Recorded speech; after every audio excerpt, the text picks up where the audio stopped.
नमस्कार साथियों, कैसे हैं आप सब। I hope you are all good. चलिए, आपके इस मैथ्स के टॉपिक में आज मैं आपके लिए लेके आया हूँ नंबर सिस्टम के अंतर्गत कुछ नई थिंग्स और उसके बारे में चर्चा करेंगे। आज हम लोग शुरुआत करेंगे नंबर सिस्टम के बारे में। तो नंबर सिस्टम क्या होता है वो जानेंगे और उसके जो बेसिक्स हैं वो जानेंगे। और मैं हूं आपका दोस्त सत्यम। चलिए शुरुआत कर लेते हैं नेचुरल नंबर से। नेचुरल नंबर क्या होता है? All the countings number are natural number. For example 1 2 3 4 dash infinite means all the countings number are natural number. Mean कहने का मतलब ये है जो हमारी गिनती होती है उसे क्या बोलते हैं? Natural number. ठीक है, it is denoted by capital N. इसे हम लोग कैपिटल एन से व्यक्त करते हैं। ओके, इसे हम लोग कैपिटल एन से डिनोट करते हैं। ठीक है, जो हमारी गिनती होती है, गिनती मतलब 1 2 3 4 5 डैश। ठीक है, ये हमारी क्या होती है? Natural number. ठीक है, नेचुरल मीन्स प्राकृतिक संख्या। भाई प्राकृतिक यही है, नेचुरल थिंग्स यही है कि जो गिनती हमारी है वो क्या है? Generally things, natural things. तो उसे क्या बोलते हैं? Natural number. ठीक है, नेचुरल नंबर क्या होता है? जो हमारी गिनती होती है उसे हम लोग क्या बोलते हैं? Natural number. और इसको हम लोग एन से डिनोट करते हैं। ठीक है, natural number denoted by capital N. Okay, अब बात हो गई हमें नेचुरल नंबर, हमको मालूम हो गया नेचुरल नंबर हमारे हो गए 1 2 3 4 5। पर अभी हमारी गिनती है, जो काउंटिंग हमारी है अभी वो हमारी पूर्ण नहीं हो रही थी, मतलब वो संपूर्ण नहीं हो रही थी। हमको प्राकृतिक संख्या तो मिल गई, ठीक है, हमें प्राकृतिक संख्या मालूम हो गई, पर हमारी जो गिनती है अभी वो पूरी नहीं हो रही थी। तो वो कैसे पूरी होगी? हमको 1 से लेके आगे तक की तो काउंटिंग मालूम हो गई, ठीक है, पर उसके बाद उसके पहले की वो हमें काउंटिंग नहीं मालूम थी। तो उसको जानने के लिए हमें जाना पड़ेगा दूसरे टॉपिक की ओर। और हमारा सेकंड टॉपिक है होल नंबर। होल नंबर क्या होता है? अब हमें काउंटिंग मालूम थी 1 2 3 4 5 डैश इनफिनिट, मतलब वो नेचुरल थिंग थी। ठीक है, वो क्या थी? हमारी नेचुरल थिंग्स। वो क्या थी? Natural things. अब उसी हमारे जो काउंटिंग थी उसके पहले हमने क्या लगा दिया? जीरो। उसके पहले हमने लगा दिया क्या? जीरो। और जैसे हम लोग उसमें जीरो लगा देते हैं तो वो संख्या हो जाती है पूर्ण संख्या। मतलब हमारी जो संख्या थी वो क्या हो गई? पूर्ण। इसे हम लोग क्या बोलते हैं? पूर्ण संख्या। हिंदी में हम लोग बोलते हैं पूर्ण संख्या, and in English we called whole number. Okay, इसे क्या बोलते हैं इंग्लिश में? Whole number, and it is denoted by capital W. Any of the number 0 1 2 3 dash infinite are called whole number.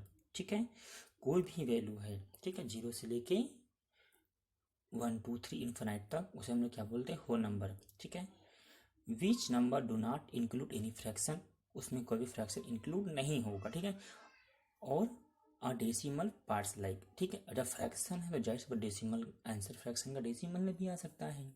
ठीक है, तो उसमें क्या होगा? डेसिमल पार्ट होल नंबर में नहीं आता है। ठीक है, पर अगर वही जैसे फ्रैक्शन हमारा 21/7 होता है, 21/7 को हम लोग डिवाइड करेंगे तो हमारा आंसर कितना आएगा? 3। ठीक है, तो 3 हमारा क्या होता है? Whole number. तो हमें ऐसे फ्रैक्शन ध्यान रखने हैं जो डिवाइडेबल ना हो। ठीक है, जो डिवाइड आपस में ना हो। ठीक है, तो नेचुरल नंबर क्या हो गई? जो हमारी गिनती थी उसे हम लोग क्या बोलते हैं? Natural number. प्राकृतिक संख्या मतलब प्राकृतिक ने हमको संख्या दे दी तो हम लोग उसका नाम क्या दिया? प्राकृतिक संख्या। और जैसे ही हम लोगों ने उसमें आगे जीरो लगा दिया तो हमारी संख्या क्या हो गई? पूर्ण हो गई। तो हम लोग उसे क्या बोलते हैं? पूर्ण संख्या। ठीक है, और इंग्लिश में बोलते हैं होल नंबर। इसको हम लोग डब्ल्यू से डिनोट करते हैं, डब्ल्यू से लिखते हैं। It is denoted by capital W. ठीक है, आ रही बात समझ में? और इसके बाद आता है हमारा नेक्स्ट टॉपिक। नेक्स्ट टॉपिक हमारा क्या है? इंटीजर। इंटीजर को हम लोग समझने से पहले जाते हैं एक शॉप पे जाते हैं। ठीक है, एक दुकानदार था, तो वो क्या करता था? वो सुबह से शाम तक अपनी दुकान में बैठता था। ठीक है, और उसके पास बहुत से ग्राहक आते थे सामान लेने के लिए। तो अब किसी ने 10 रुपए की नोट दी, उसे 7 रुपए का सामान लिया, तो उसने 3 रुपए उसको वापस कर दिए। इसी तरह से कोई उसके पास आया, उसको 5 रुपए का सामान लिया, ठीक है, उसने 2 रुपए इसको वापस किए, फिर उसने ऐसे किए। तो उसने मतलब पूरा 3 रुपए दिए, 2 रुपए लिए, 3 रुपए दिए, 2 रुपए लिए, वो इसी तरह वो बार बार पूरे रजिस्टर में लिखता रहा। जब शाम को वो बैठ के हिसाब करने बैठा तब उसको ये कन्फ्यूजन हो कि अरे 3 रुपए मैंने उससे लिए कि उसने मुझे दिए। तो उसको ये समझ में नहीं आ रहा था कि पैसे मेरे पास से आ रहे हैं कि पैसे मेरे पास से जा रहे हैं। ठीक है, तो उसने क्या किया, अब मैं क्या करूं, मेरा तो पूरा हिसाब गड़बड़ हो गया। तो उसने अगले दिन से क्या किया, जब उसके पास पैसे आ रहे थे तो वो करता था प्लस, क्या करता था प्लस, और जब उसके पास से पैसे जा रहे थे तो क्या करता था माइनस। ठीक है, जब उसके पास से पैसे आ रहे थे तब वो करता था धन, और जब उसके पास से पैसे जा रहे थे तो करता था ऋण। ठीक है, तब वो क्या करता था ऋण। अब उसने ऋण प्लस और माइनस करना सीख लिया। तो मतलब उसने, अब उसको पता चल गया कि पैसे उसके पास जब उसने प्लस किए थे तो इतने पैसे उसके पास आए, और एक उसने फिर माइनस भी किया था तो उसको मालूम पड़ा कितने पैसे उसके पास से गए। तो हम लोग बोल सकते हैं इंटीजर, इंटीजर को बोल सकते हैं इट इज टू टाइप, या दो प्रकार का होता है। कौन कौन सा, positive integer and negative integer. Integer को हम लोग दो प्रकार से नोट करते हैं, पॉजिटिव इंटीजर और नेगेटिव इंटीजर। यानी कि इंटीजर जो होता है दो प्रकार का होता है, कौन कौन सा, एक धनात्मक और एक ऋणात्मक। इंटीजर को हम लोग दो प्रकार से व्यक्त करते हैं, एक पॉजिटिव इंटीजर, दूसरा नेगेटिव इंटीजर। आ रही बात समझ में। अब कहेंगे आप लोग कि पॉजिटिव हो गया, नेगेटिव हो गया, ठीक है, दो प्रकार के हो गए। ठीक है, फिर आगे बात करते हैं, जैसे डिफाइन देख लेते हैं। डिफाइन क्या होती है, integer are likes whole number but they also include negative numbers but still no fraction allowed.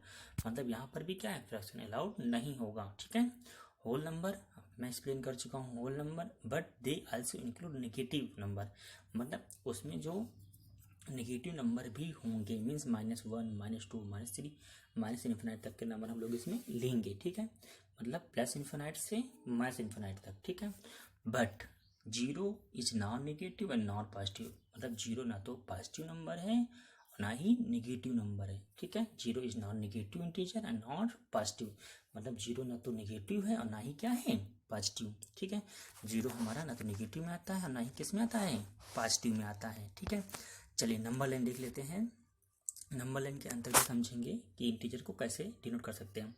ठीक है, देखिए नंबर लाइन बना दिया, 0, 1, 2, 3, 4, 5। अब जीरो से इधर आ जाते हैं लेफ्ट साइड की ओर, -1, -2, -3, -4, -5, -6। मीन्स जो लेफ्ट साइड की ओर हम लोग जब जा रहे हैं तो वहाँ पे साइन कौन सी आ रही, माइनस, और जब राइट साइड की ओर जा रहे हैं तो साइन कौन सी आ रही, प्लस। ठीक है, आ रही ना बात समझ में। जब राइट साइड की ओर जा रहे हैं तो साइन आ रही प्लस की, और जब लेफ्ट साइड की ओर जा रहे हैं तो साइन कौन सी आ रही, माइनस की। मतलब लेफ्ट साइड को माइनस साइन से डिनोट करते हैं और राइट साइड को प्लस साइड से। ठीक है, और जब भी हमको लेफ्ट साइड की ओर जाना होता है तो माइनस करना होता है, और जब भी हमको प्लस साइड की ओर जाना होता है तो प्लस करना होता है। और एक चीज़ ये देखिए, जीरो में कोई भी साइन नहीं लगा हुआ है, ये मैं भी बता चुका हूँ आपको। जीरो में ना तो पॉजिटिव आता है ना तो नेगेटिव आता है। ठीक है, जीरो के राइट साइड में होता है प्लस और जीरो के लेफ्ट साइड में होता है माइनस। अब देखिए जीरो के बाद 1 है, 1, 2, 3, 4, 5, ये क्या हमारा है, नेचुरल नंबर। ठीक है, जैसे जीरो को हम लोग ऐड कर देते हैं, 0, 1, 2, 3, 4, 5, तो क्या हो जाता है हमारा होल नंबर। ठीक है, पर इंटीजर को मैंने बोला था अभी, इंटीजर क्या होते हैं, बोथ पॉजिटिव इंटीजर भी होता है और नेगेटिव इंटीजर भी होता है, दोनों इंटीजर होते हैं। ठीक है, इंटीजर कितने प्रकार के होते हैं, दो प्रकार के, they are two types, positive integer and negative integer. ठीक है, तो इंटीजर की बात समझ में आ गई। चलिए, और मेन अब देखिए नेक्स्ट पॉइंट क्या है हमारा, Z comes from the German word. मतलब जो हम लोग इंटीजर को कैपिटल जेड से डिनोट करते हैं, और जेड कहाँ से आता है, जेड आता है जर्मन वर्ड से। ठीक है, जेड एक जर्मन वर्ड है और जिसका मतलब क्या होता है, जेलन विच मीन्स टू काउंट, जिसका मतलब होता है गिनना। ठीक है, इसका मतलब होता है गिनना, जेड का मतलब क्या होता है, गिनना। हमें तो क्या कहेंगे हम लोग, जो हमारी काउंटिंग है भाई वही तो काउंट करेंगे। मतलब इसमें जो भी काउंटिंग हमारी है वो सारी काउंटिंग इसमें आ जाती है, बट फ्रैक्शन अलाउड नहीं है यहाँ पे। ठीक है, फ्रैक्शन अलाउड नहीं होगा। आई बात समझ में। चलिए, अब इसके बाद हम लोग देख लेते हैं नेक्स्ट पॉइंट हमारा क्या है, नेक्स्ट पॉइंट हमारा है रेशनल नंबर। ठीक है, तो रेशनल नंबर आपको हम लोगों ने 8 में भी पढ़ा था। ठीक है, 8 से स्टार्ट हो जाता है, 8 में भी है, 9th में भी मिल जाती है डिफाइन इसकी। ठीक है, 8 में तो अच्छे से विस्तृत रूप में है। चलिए अब रेशनल नंबर की बात कर लेते हैं। ठीक है, रेशनल नंबर क्या होता है? A number are is called a rational number if it can be written in the p upon q form where p and q are integer and q is not equal to 0। Example आपके सामने है -25, 25.3, -77/5। ठीक है, means कहने का मतलब क्या है? We look any number in p upon q form. ठीक है, हम लोग कोई भी वैल्यू को p अपॉन q के फॉर्म में देखते हैं। ठीक है, और वहाँ पे जो q की वैल्यू होती है वो q की वैल्यू 0 नहीं होनी चाहिए। ठीक है, जो q है उसकी वैल्यू क्या 0 नहीं होनी चाहिए। ठीक है, उसकी वैल्यू 1 2 3 4 5 कुछ भी हो सकती है। ठीक है, पर 0 नहीं होनी चाहिए। ठीक है, उसे क्या बोलते हैं? Rational number. ठीक है, it is denoted by capital Q.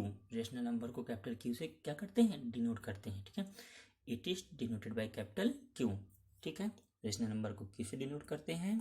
ठीक है, और इसको हम लोग p अपॉन क्यू फॉर्म में लिखते हैं जहाँ पे q की वैल्यू 0 नहीं होनी चाहिए। ठीक है, भाई क्यू की वैल्यू 0 कर देंगे तो क्या हो जाएगा आंसर? इनफाइनाइट। ठीक है, इसलिए q की वैल्यू क्या होनी चाहिए? q की वैल्यू 0 नहीं होनी चाहिए। ठीक है, अब बात आती है rational comes from the word ratio and Q comes from the word question. मतलब जो रेशनल वर्ड है वो कहाँ से लिया गया है? रेशनल वर्ड हमारा रेशियो से लिया गया है। And Q comes from the word question. ठीक है दोस्तों, रेशनल वर्ड जो हमारा है वो कहाँ से लिया गया है? रेशियो से। एंड क्यू वर्ड जो है वो कहाँ से लिया गया? क्वेश्चन से। ठीक है, चलिए तो ये बात हुई रेशनल नंबर की। ठीक है, रेशनल नंबर बात समझ में आ गई। हम कोई भी वैल्यू है उसको p अपॉन क्यू फॉर्म में लिख सकते हैं। अगर लिखने के बाद, ठीक है, लिखने के बाद हमको q की वैल्यू 0 नहीं होनी चाहिए, इस बात का ध्यान रखना है।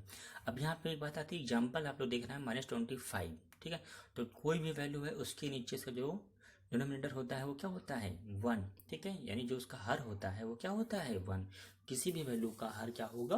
1। ठीक है, अगर कोई वैल्यू लिखी है उसके नीचे आपको हर नहीं दिखाई दे रहा है, डिनोमिनेटर नहीं दिखाई दे रहा है, तो उसके नीचे हम लोग क्या मानेंगे? उसकी वैल्यू मानेंगे 1। ठीक है, अगर कुछ दे रखा है, जैसे 3 दे रखा है, तो ये तो अपने आप में फ्रैक्शन हो गया। 77/5 भी अपने आप में फ्रैक्शन हो गया। ठीक है, आ रही बात समझ में? चलिए, तो कैसा लगा आपको ये वीडियो? इसके बारे में ज़रूर बताइए। इसको लाइक कीजिए, आपको अच्छा लगा हो तो शेयर कीजिए, कमेंट कीजिए। आपको कौन सा टॉपिक और जल्दी जानना है, समझना है, उसके बारे में मुझे ज़रूर बताएं। Thank you for watching. आपको कुछ भी डाउट हो तो प्लीज़ कमेंट करके ज़रूर बताएं। कुछ और टॉपिक में वीडियो चाहिए तो उसके बारे में मुझे बताएं। Thank you for watching.